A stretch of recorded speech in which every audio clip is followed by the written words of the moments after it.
Hello everyone, welcome back to the channel. Today we're diving deep into one of the most shocking and dramatic developments in the ongoing Russia-Ukraine conflict. The explosion that rocked the Crimea Bridge, and how this event spiraled into one of the biggest moments of political and military chaos for Vladimir Putin. The explosion not only damaged a symbol of Russian dominance, but also shook the very foundations of Putin's control. In this video, we'll explore exactly what happened, why it matters, how Russia reacted, and what this could mean for the future of the war and Putin's power. The Crimea Bridge, also known as the Kerch Bridge, has always been more than just an engineering marvel. For Russia, it was a lifeline connecting mainland Russia to Crimea, which Moscow annexed in 2014. For Ukraine, it was a symbol of occupation and defiance. So when the bridge was struck by a massive explosion, the impact was not just physical, it was political, psychological, and deeply personal. Putin. Reports suggest that the explosion was so powerful, it sent large sections of the roadway collapsing into the sea, igniting massive fires and halting all transport across this crucial supply route.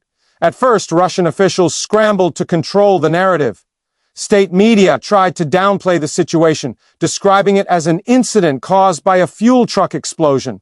But as satellite images and videos emerged online showing destroyed sections and burning vehicles, it became impossible to hide the truth. The bridge, one of Russia's proudest projects, was in ruins. The symbolism was devastating. This wasn't just an attack on infrastructure, it was a strike at the heart of Putin's image of control and power. Within hours, panic spread through the Russian leadership.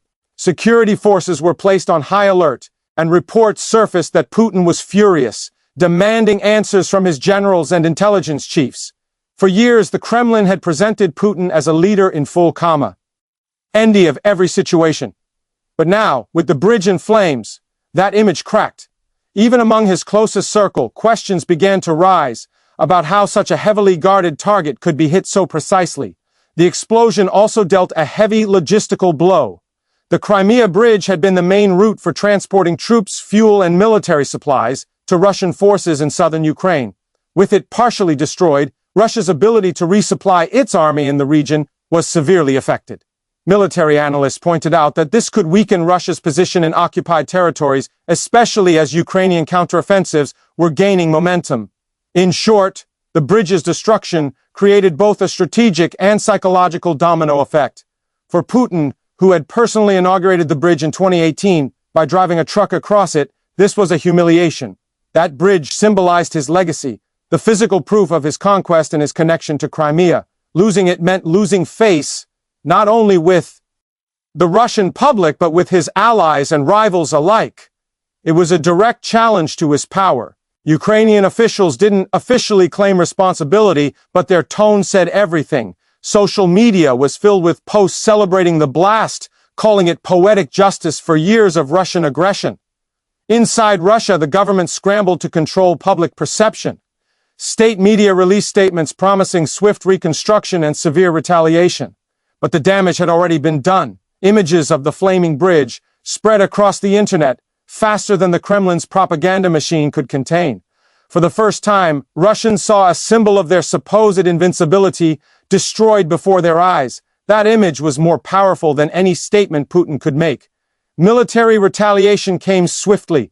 Within a day, Russia launched a wave of missile strikes across Ukraine, targeting energy infrastructure and cities far from the front lines. The attacks plunged parts of Ukraine into darkness, an attempt to demonstrate strength and vengeance. But analysts saw it differently, not as a show of power, but of desperation. Putin needed to show his people that he was still in control, still capable of striking back. Yet each retaliatory strike only deepened the international condemnation against Moscow. Behind closed doors, reports from Kremlin insiders suggested growing frustration and fear among the elite. Some blamed the FSB and military intelligence for failing to detect the attack. Others worried that Putin's increasingly emotional and erratic decisions were pushing Russia into chaos. Rumors of internal divisions and blame games began to circulate. The explosion didn't just damage a bridge, it exposed cracks within Putin's inner circle. Meanwhile, Ukraine's morale soared. This was not just a symbolic victory, it showed that even the most fortified Russian targets were not beyond reach. Ukrainian forces and intelligence had shown precision, planning, and courage. Across Kyiv, people celebrated, seeing it as a turning point in the war. The destruction of the bridge sent a message to the world. Russia's grip on Crimea could be broken. As reconstruction efforts began, Russia tried to restore some sense of control. Engineers worked around the clock to reopen parts of the bridge. Putin appeared on television promising that everything would be fixed quickly and that those responsible would face justice. But even those appearances could not mask his visible frustration. The explosion had shaken his confidence and, by extension, his authority. For years, Putin's leadership had been built on the image of stability and power. This event tore that image apart. International reactions were swift. Western leaders praised Ukraine's resilience while condemning Russia's retaliation. Military experts from NATO and the US noted that the bridge attack could significantly alter the dynamics of the war. It forced Russia to reroute its supply lines through longer, riskier paths. It exposed vulnerabilities that had long been hidden. And most importantly, it shattered the illusion of Russian invulnerability that Putin had carefully built over 2 decades. Even within Russia, voices of dissent grew louder. Bloggers, military commentators, and even some former officials began questioning the government's handling of the war. Some demanded accountability, while others subtly criticized Putin's leadership. Censorship laws made open criticism dangerous, but the frustration was clear. The bridge explosion became a symbol not only of military failure, but of the growing disconnect between the Kremlin and the Russian people. As weeks passed, Putin's attempts to regain control grew more intense. He reshuffled military leadership, tightened censorship, and increased propaganda efforts. But the more he tried to show strength, the more desperate he appeared. Reports of internal purges and arrests among senior officers began to surface. Trust within the Rusi, and leadership eroded. It was becoming clear that the explosion had set off a chain reaction that went far beyond the battlefield. For Ukraine, this moment marked a psychological turning point. It demonstrated that even Russia's most guarded targets were vulnerable. It inspired confidence not only among Ukrainian citizens but also among their allies. Western nations increased their military aid, sending advanced weapons and defense systems to support Kyiv's momentum. The symbolism of the destroyed bridge energized both the Ukrainian army and the international coalition backing it. Economically, the impact was also severe for Russia. The Crimea Bridge had been a crucial trade and transport link, and its temporary closure disrupted supply routes for goods and fuel. Prices in Crimea began to rise, and shortages appeared. The local population, once told that Russia's annexation would bring prosperity, began to feel the cost of war firsthand. Discontent grew quietly but steadily. As the day turned into weeks, the investigation into the explosion became a political tool. Russian officials announced arrests, accusing alleged saboteurs and foreign agents. But few believed the official narrative. Many suspected that Russia's own security lapses were to blame.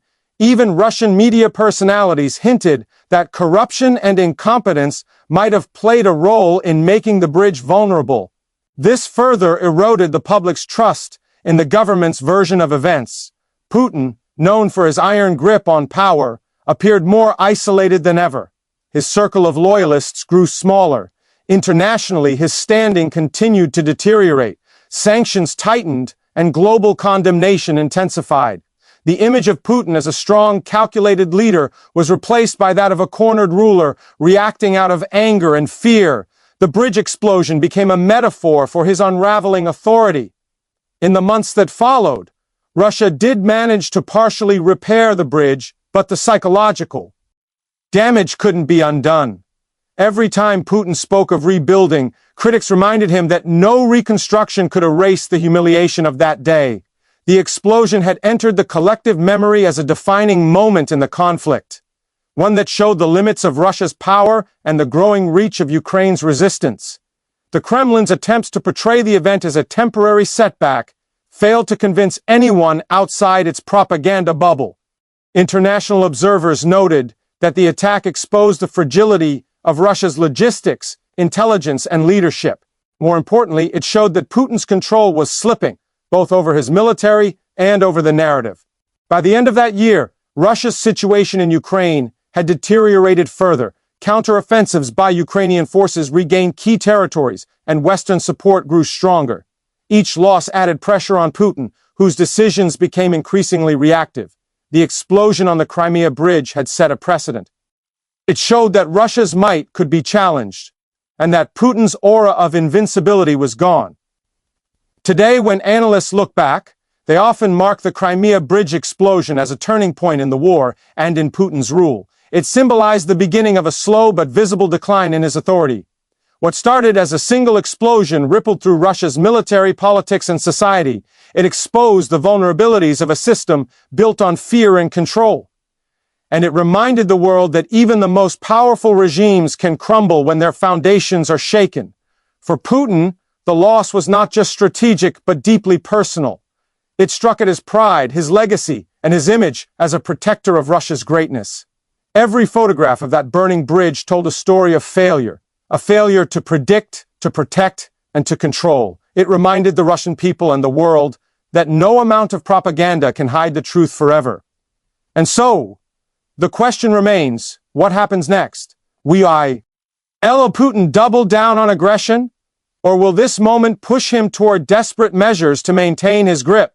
The answer is still unfolding, but one thing is certain: the explosion of the Crimea Bridge changed everything. It exposed the cracks in the Kremlin's armor, reignited Ukraine's determination, and altered the course of the war in ways that are still being felt today. Thank you for watching. If you found this analysis insightful, don't forget to like, share, and subscribe for more updates on global events and deep dives into the world's most critical moments. This has been a story not just of an explosion, but of a leader losing control and a nation fighting back for its freedom.